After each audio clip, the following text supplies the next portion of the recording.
Why do fire creatures need jackets for staying warm? Such large trees need at least 5 times larger pieces of ground to survive, not to mention that the ground is friable and should fall with every step. And why are the trees that arrived so thick, while the local ones only have a few twigs here and there? Instead of exiting the transports in a humane way, the aquatics spill ashore, shuffling their luggage in the process. In this world, airships fly due to the fact that they are filled with cloud passengers, but following this logic they would not be able to move above the ground and would always fly overhead. Next!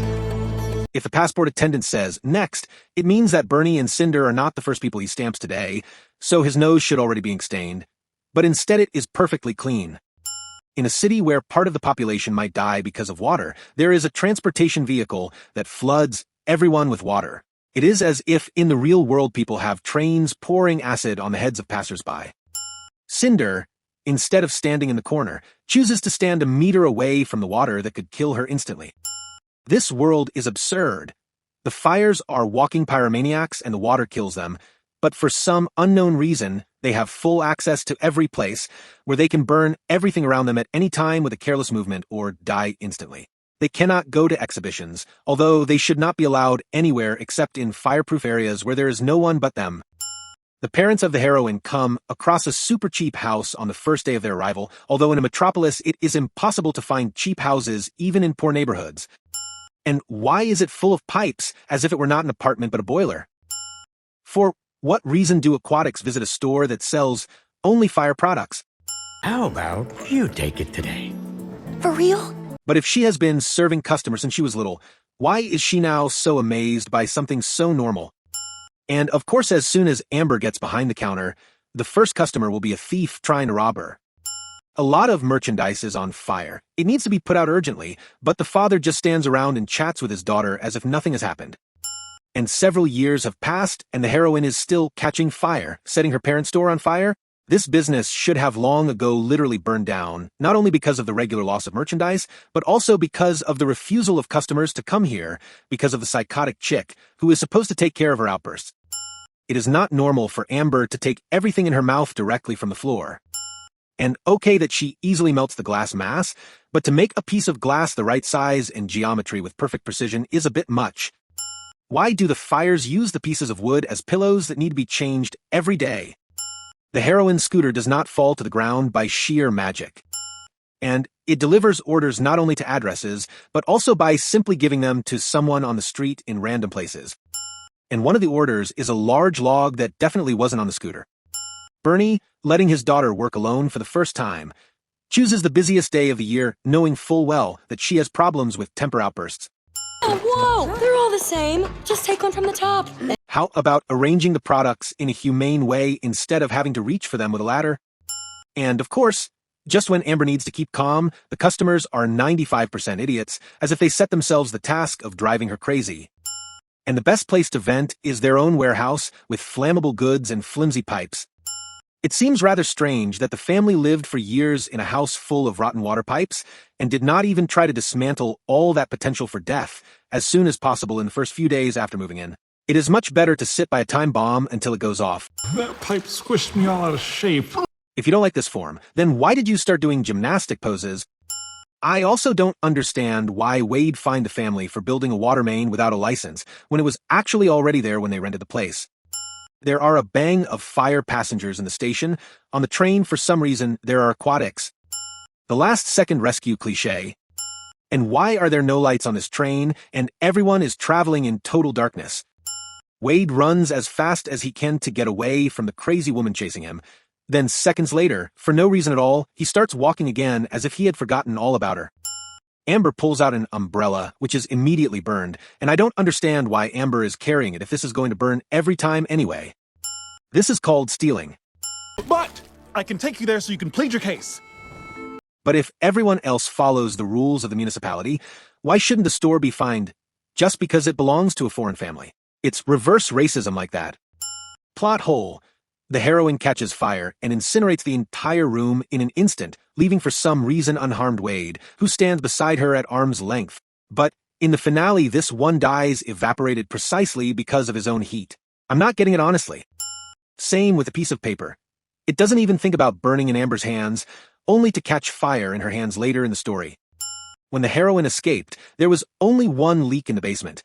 When she returns, there are dozens for some reason, and her parents are still unable to repair them, although they have the same powers as their daughter. Also, at the time of sealing, a powerful column of steam should come out. There is a reason we left Fireland.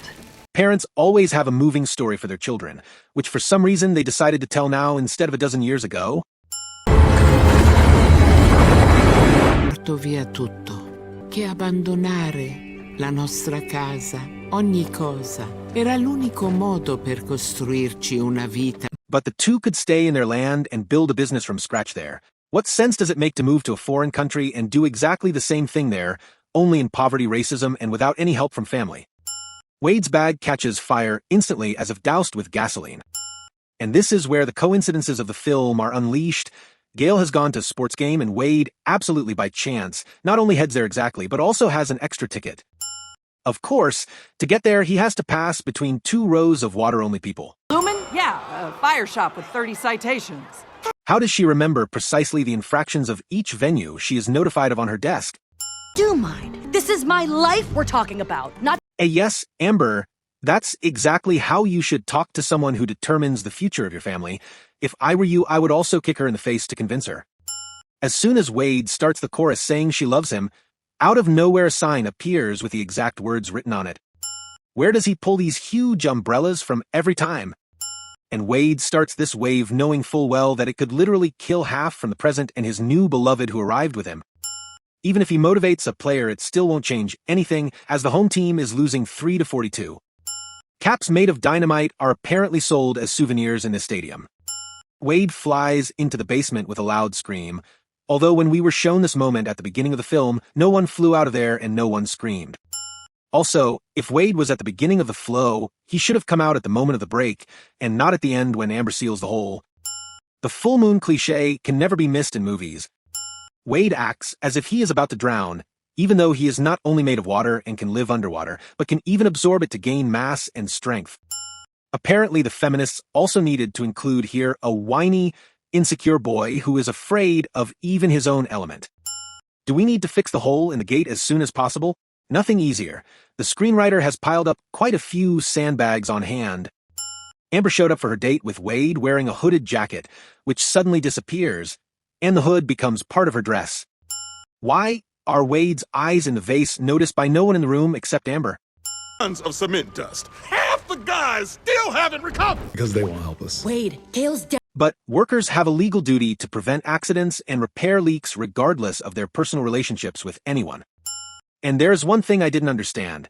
Did the water freeze in the concrete in a split second? Have the authors ever seen concrete in their lives? Amber and her father stand behind the counter from the side view, disappear in the shot, then reappear, and so on several times. In the photo, water leaks out of the cup, even though there was nothing there at the time of the shot. As soon as the heroine figures out how to repair the leak, exactly 1 second later a ship passes by to quickly test everything. The vessel shatters on the opposite side of the table, a few seconds pass, and all the shards are right in front of Amber. The heroine is made entirely of fire, so the origin of her tears is a real mystery. Tempered glass. Solid as a rock. I like it. Is that why she will start to crack the next day? This scene is very touching but surreal, since to produce such an intense beam, Amber would have to emit light equal to that of the sun. The physics of this underwater bubble is absurd squared. Why doesn't it collapse into a million tiny bubbles? How does Amber stay in it without falling out? And why is Wade, who is composed of water, perfectly visible underwater, where he should be invisible except for his eyes and shirt? Especially since that is what he will look like in the continuation of the story. Water puts out fire, fire vaporizes water, but if you really want it, you can cuddle all you want if there's true love. Throughout the dialogue, the train behind Amber waits for the characters to finish talking and only leaves when the heroine gets on it, acting almost like a privately chauffeured limousine. Crazy, right? Who is this? Does the father not recognize the guy whom just 2 days ago he banned from his store? The Great Flood was caused by water gushing from time to time from under the ships and ending up in a canal from which it should have been draining long ago anyway. How does Wade's shirt pass through this tiny hole? The most absurd scene in the whole movie The hero floats to the other end of the store, Amber and the blue fire are swept away by a wave, and then it turns out that Wade saved the fire, even though we saw perfectly well that he had literally no chance of saving it. The classic pointless sacrifice.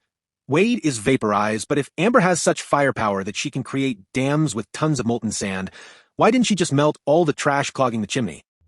Not only that, since Wade can leak into keyholes, what was the problem with melting a similarly sized hole on the outside? No, we'll just sit and embrace it, further accelerating the vaporization process because it's over. Wade is scattered like water molecules inside a rock and has no body capable of making sound. So, how does he sob during the condensation process? Banned. Why do these words make Wade cry even harder if this is good news?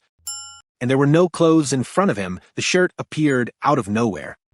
And so the two incompatible races live happily ever after, and their parents are content with a lifelong absence of grandchildren, which in Amber's case is a real tragedy, since she is the only child. Write in the comments the next movie whose mistakes you'd like to see, and don't forget to leave a like and subscribe to the channel. Don't miss the silly mistakes of upcoming movies.